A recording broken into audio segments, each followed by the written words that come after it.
saya akan menjelaskan mengenai kekuasaan absolut atau mutlak pengadilan agama dan mahkamah syariah.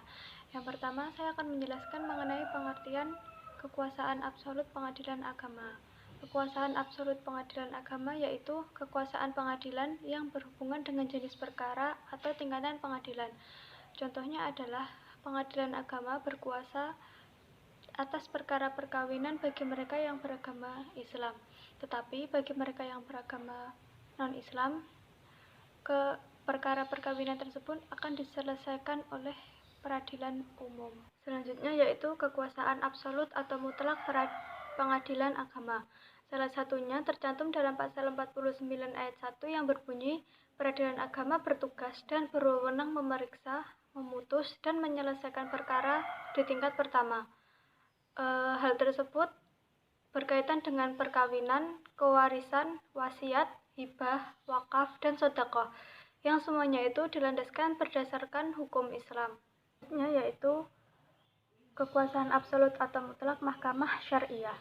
Pengertian kekuasaan absolut atau mutlak mahkamah syariah yaitu wewenang keadilan dalam memeriksa suatu perkara tertentu yang mutlak yang tidak bisa diperiksa oleh badan pengadilan agama lain.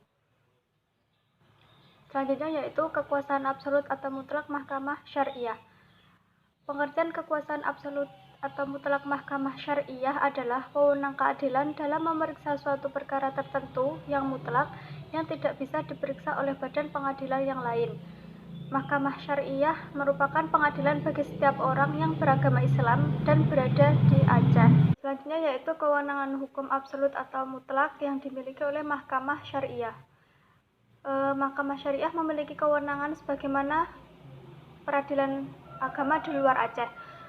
Menurut pasal 128 ayat 3 Undang-Undang Nomor 11 Tahun 2006 tentang Pemerintahan Aceh, Mahkamah Syariah memiliki kewenangan meliputi 3 bidang, yaitu yang pertama ahwal al-syahsiyah atau hukum keluarga, yang kedua yaitu muamalah atau hukum perdata, yang ketiga yaitu jinayah atau hukum pidana, yang semua itu berdasarkan syariat Islam. Saya Zuzin Husnaini, NIM 19212158, akan menjelaskan tentang kompetensi relatif di pengadilan agama dan mahkamah syariah. Kompetensi relatif adalah kewenangan pengadilan untuk menangani perkara sesuai dengan wilayah hukumnya, berkaitan dengan daerah hukum suatu pengadilan, baik tingkat pertama maupun tingkat banding. Adapun hukum material dari pengadilan agama adalah pasal 118 HIR, pasal 66 dan pasal 73 Undang-Undang Nomor 7 Tahun 1989. Penentuan dari kompetensi relatif ini berawal dari penetapan di pengadilan agama mana gugatan itu diajukan. Yang pertama, kewenangan pengadilan negeri menurut pasal 118 HIR. Secara umum, pengadilan yang berwenang mengadili adalah pengadilan di tempat kediaman tergugat. Kedua, apabila tergugat lebih dari satu, gugatan diajukan pada pengadilan setelah salah satu tempat tinggal. Yang ketiga, apabila tempat tinggal tergugat itu tidak diketahui, maka gugatan itu diajukan kepada tempat tinggal penggugat. 4. Apabila gugatan itu mengenai benda yang tidak bergerak, maka gugatan diajukan kepada pengadilan di wilayah hukum benda tersebut terletak.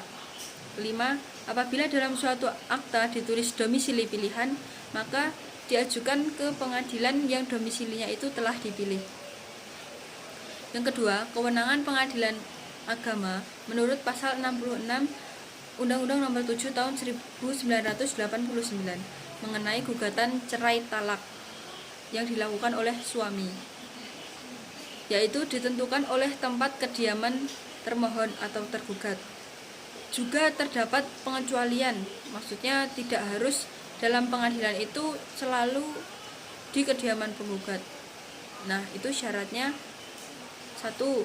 Tergugat meninggalkan tempat kediaman tanpa izin dari pemohon. 2. Tergugat bertempat tinggal di luar negeri.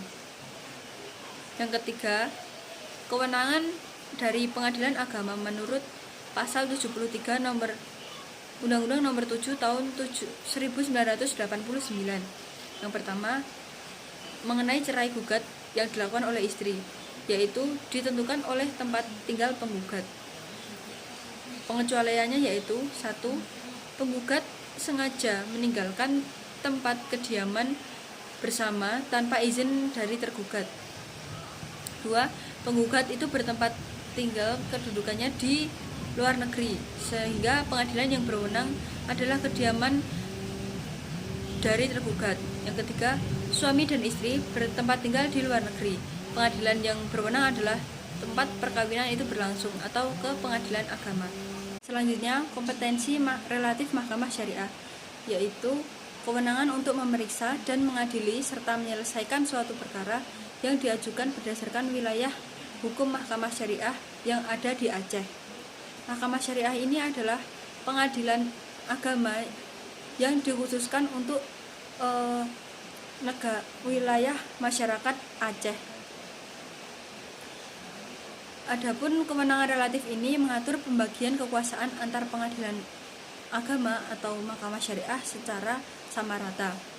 Jurisdiksi Mahkamah Syariah sebagai bagian dari peradilan agama berdasarkan pasal 49 Undang-Undang Nomor 50 Tahun 2009 tentang perubahan kedua atas Undang-Undang Nomor 7 Tahun 1989.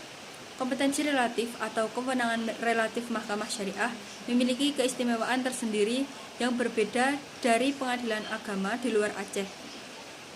Perbedaannya yaitu perihal nomenklatur.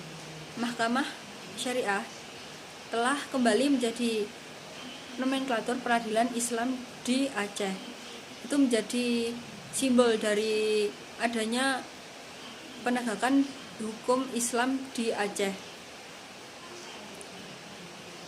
Hukum material yang digunakan di Mahkamah Syariah yaitu yang pertama Undang-Undang Nomor 1 Tahun 74 tentang perkawinan, Undang-Undang Nomor 7 Tahun 1989 tentang pengadilan agama, Inpres Nomor 1 Tahun 1991 tentang keluarga hukum Islam, serta kanun. Adapun Mahkamah Syariah memiliki kewenangan yang meliputi 3 bidang. Yang pertama, ahwal asyasyah atau hukum keluarga Islam. Yang kedua, muamalah yang berkaitan dengan hukum perdata. Dan yang ketiga adalah tentang jinayah. Pihak-pihak dalam berperkara di pengadilan agama atau Mahkamah Syariah. Umumnya pihak-pihak dalam berperkara itu ada 2, yaitu penggugat atau tergugat. Penggugat adalah orang yang menuntut hak keperdataannya ke muka pengadilan agama. Sedangkan tergugat adalah orang yang dimaksud dalam gugatan tersebut. Sedangkan menurut sumber lainnya, terdapat 2 perkara yang membedakan antara pihak-pihak dalam berperkara di pengadilan agama. Yang pertama itu perkara volunteer atau perkara dalam volunteer. Perkara volunteer adalah perkara yang sifatnya permohonan dan tidak ada sengketa di dalamnya sehingga tidak bisa dilawan. Karena sifatnya permohonan, maka pihak yang dimaksud dalam perkara volunteer adalah pihak pemohon, sehingga tidak ada pihak kedua. Contoh dari perkara dalam volunteer itu adalah penetapan wali adol atau penetapan isbat nikah. Perkara yang kedua yang dimaksudkan adalah perkara kontensius. Perkara kontensius adalah gugatan atau permohonan yang di dalamnya ada sengketa-sengketa antar pihak, sehingga di dalam perkara kontensius ini terdapat 2 orang atau lebih yang bersangkutan. Pihak yang pertama disebut dengan penggugat. Penggugat adalah orang yang mengajukan gugatan di pengadilan agama, sedangkan tergugat adalah orang yang digugat atau orang yang dimaksudkan dalam gugatan tersebut.